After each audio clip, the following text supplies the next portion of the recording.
Shalom Bapak Ibu Saudaraku. Kita bersyukur Tuhan pertemukan kita di Kamis pagi ini. Tentu itu adalah anugerah dan berkat dari Allah buat saudara dan saya. Mari kita yang mengalami kasih karunia Tuhan ini, kembali kita bawa kesediaan kita untuk menerima firman-Nya. Dengan percaya lewat firman Allah di pagi ini, kita semakin disemangati untuk melakukan yang baik dalam hidup ini, demi untuk kemuliaan nama Tuhan. Mari saudaraku, kita awali dengan doa. Kita berdoa. Tuhan Yesus yang baik, kembali kami datang kepadamu, menyatakan kesediaan kami untuk bersyukur kepadamu lewat firman yang akan kami baca dan renungkan di pagi ini.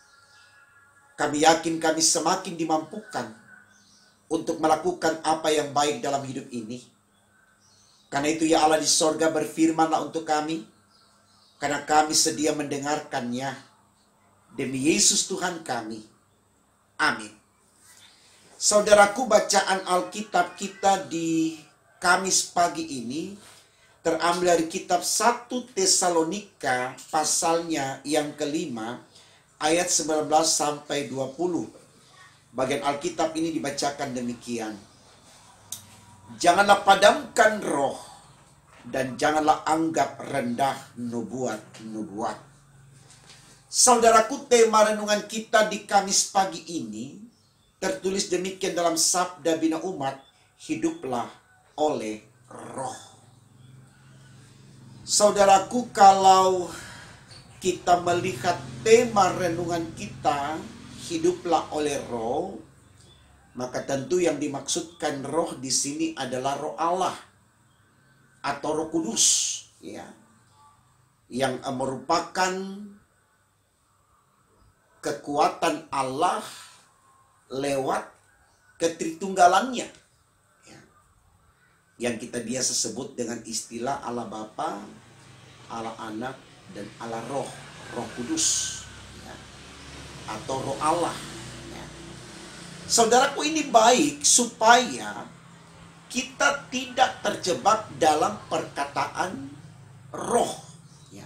Karena dalam konteks kehidupan kita manusia di dunia ini, kata roh itu banyak, tidak hanya berhubungan kepada Allah saja, tapi bisa juga berhubungan kepada roh iblis, roh jahat, ya, dan tentunya roh-roh lain, ya. Jadi kita berikan ketegasan dari tema khotbah kita ini, hiduplah oleh Roh Kudus, Roh Allah, supaya kita fokus melihat akan kehadiran Roh Kudus ini dalam kehidupan kita.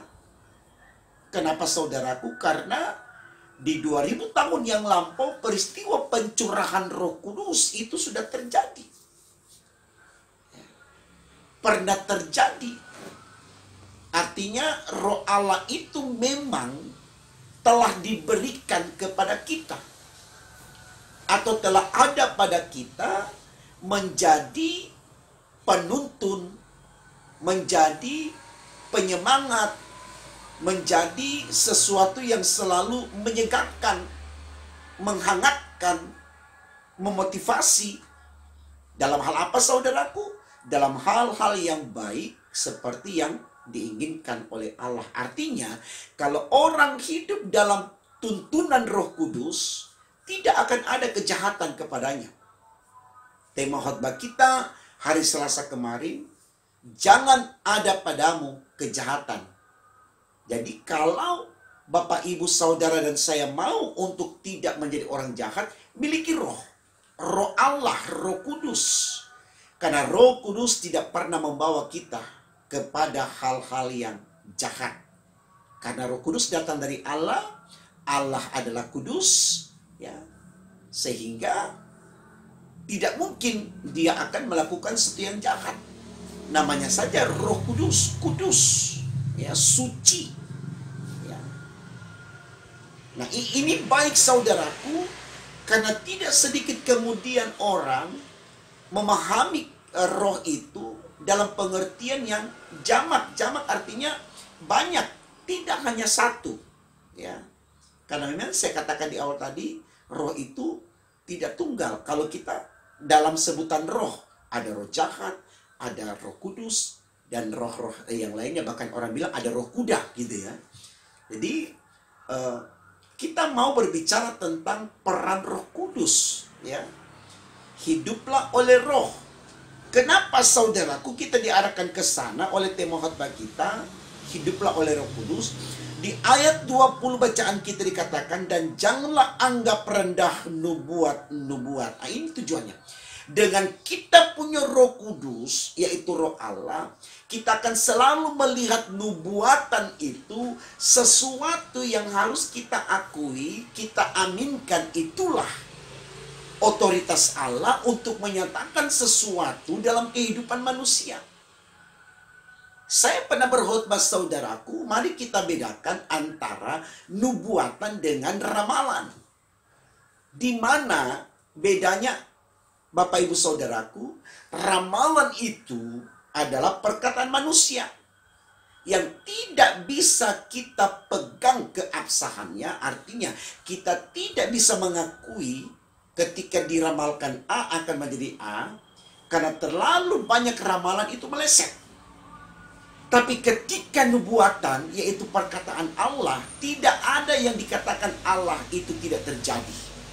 Semua nubuatan para nabi, ya,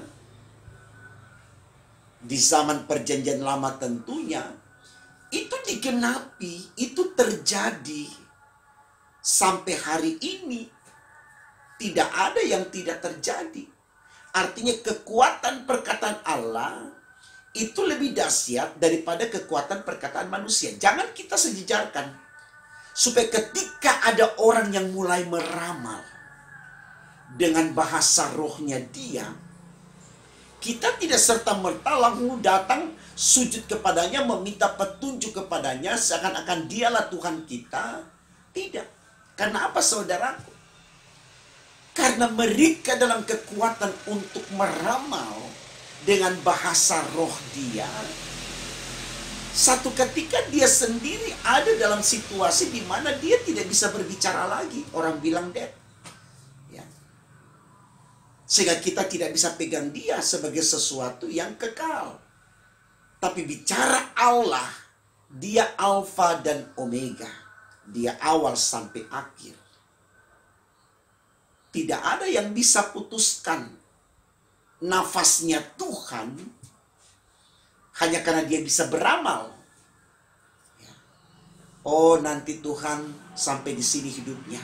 Oh, nanti Tuhan akan kehilangan ini. Tidak ada, saudara. Kita tidak bisa mengintervensi Tuhan. Kita tidak bisa meramal Tuhan. Tidak.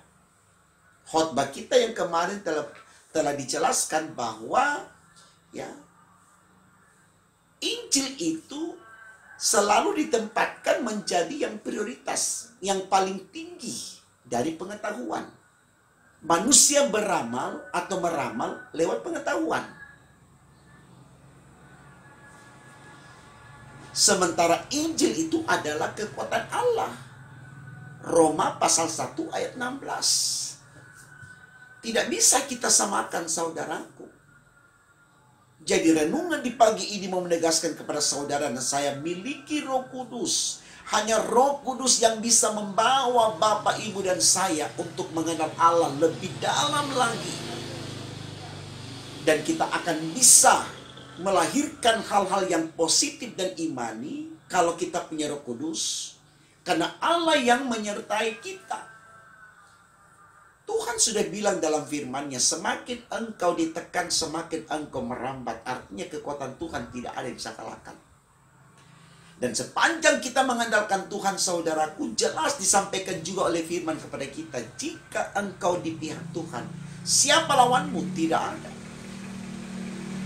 Karena Tuhan dahsyat, Tuhan besar, Tuhan berkuasa, dan Tuhan yang menentukan kehidupan saudara dan saya. Jadi ini baik sekali, saudaraku. arahan atau ajakan untuk hidup di dalam Roh Allah, Roh Kudus. Karena sekali lagi Roh Kudus itulah yang akan memberikan penyegaran kepada kita, yang terus menyemangati dan memotivasi kita untuk bagaimana membangun hubungan yang dekat dengan Allah. Bagaimana kita bisa terus ada dalam doa. Tema khotbah kita yang kemarin ini terus bersangkut paut, saling melengkapi, ya. Supaya tidak berbuat jahat, miliki Roh Kudus.